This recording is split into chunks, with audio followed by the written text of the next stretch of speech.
আমি ঘৰত যেতিয়া খেতি কৰোঁতে কিছুমান বেমাৰ ধৰে, বেমাৰবোৰৰ মই প্ৰতিষেধক বিচাৰি নাপাওঁ।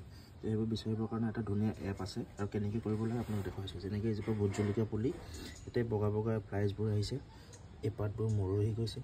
তো এই বেমাৰটো কি হয় এই সহজকৈ জানিবৰ কাৰণে এটা এপ ইউজ কৰক। মই দেখাই দিছোঁ আপোনাক। প্লে ষ্ট'ৰটো খুলিব। প্লে ষ্ট'ৰটো খুলি ইয়াতে PLANTRIX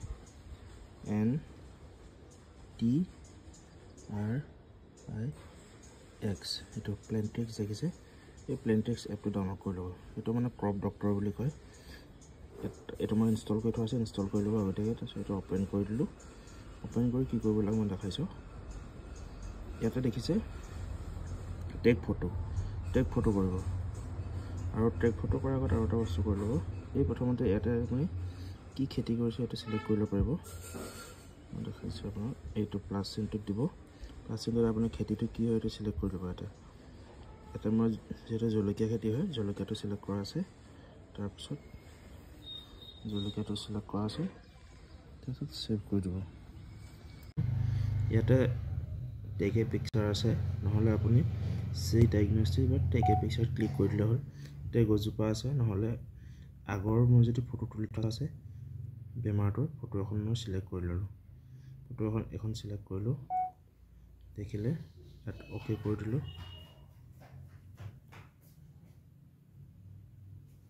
ডিটেক্টিং পচিবল ডিজিজেছ, ইয়াত দেখিলে যে কি বেমাৰ হৈছে দেখাই দিছে ইয়াতে। তাৰপৰা চাব ইয়াতে চি ডায়েগনচিছ কৰি দিব। ইয়াতে দেখিলে ইয়াত চিমটমছবোৰ দেখাই দিছে কি হয়, ইয়াত লিখাও আছে। তাৰপৰা কনফাৰ্ম এণ্ড চি ট্ৰিটমেণ্টত ক্লিক কৰি দিব। তাৰপৰা ইয়াতে আপোনাৰ দৰৱবোৰ দেখাব। দৰৱটোত ক্লিক কৰিব, প্ৰত্যেকটো দৰৱত ক্লিক কৰি চাব। আৰু ইয়াত যিবোৰ গছ আছে, গছটো আপুনি জলকীয়াটো চিলেক্ট কৰিব। ইয়াত লিখি দিছে যে কি কামত আপোনাৰ সেইটোৱে কাম কৰিব। তেনেকৈ আকৌ বেলেগ এটা দৰৱ চকু বেক কৰিব। কিছুমান দৰৱ থাকে বহুতকেইটা কাম কৰে, সেই দৰৱকেইটা চিলেক্ট কৰিব। এনেকৈ ইয়াত দেখিছে স্পাইডাৰ মাইটছ, মানে এটা ক্লিক কৰিব। এটা ক্লিক কৰিলে দেখা পাব যে বেমাৰটো কি হয়। তেনেকৈ মই টবাকো, এইটো এই পোকটো আহে, এনেকৈ পাতটো চিলি খাই দিয়ে। এইবোৰ এতিয়া এনেকৈ ক্লিক কৰি চাব পাৰে আপুনি। তো গোটেইকেইটা কোনকেইটা বেমাৰৰ কাৰণে, যেনেকৈ মই ইয়াত চলমন ইয়াতে ক্লিক কৰিব। এইটো হোৱাইট ফ্লাইটছ দেখিছে, এই হোৱাইট ফ্লাইটছটো আমাৰ ধৰিছিল যিহেতু, তো এইটোৰ কাৰণে আমি এইটোৱে কিনিম।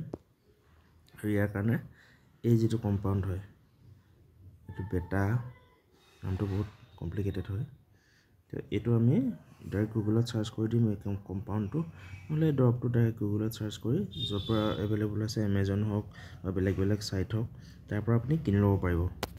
কিনি আপুনি ব্যৱহাৰ কৰক, ভালে জাল পাব। আৰু কিমান কি দিবৰ কাৰণে ইয়াত দিয়া আছে, আপুনি কেলকুলেট কৰিম। এতিয়া আমি চাব চি ইনষ্ট্ৰাকশ্যন কিমান দিব লাগিব। ইয়াত কেলকুলেট ড'জেছ কিমান দিবৰ কাৰণে, ইয়াত এপ্লাই মেথড, ৱেডাৰ কণ্ডিশ্যন, বৰষুণত দিবলৈ মানা কৰিছে, এইবোৰ পঢ়ি ল'ব।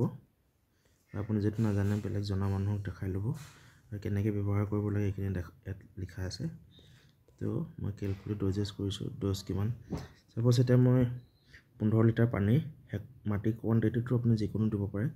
15 লিটাৰ পানী দেখিছোঁ, 1 হেক্টৰ দিছোঁ ধৰি লওক, বা 0.5 হেক্টৰ। 15 লিটাৰ পানীৰ কাৰণে আমি কিমান স্প্ৰে কৰিলোঁ দেখাই দিছে।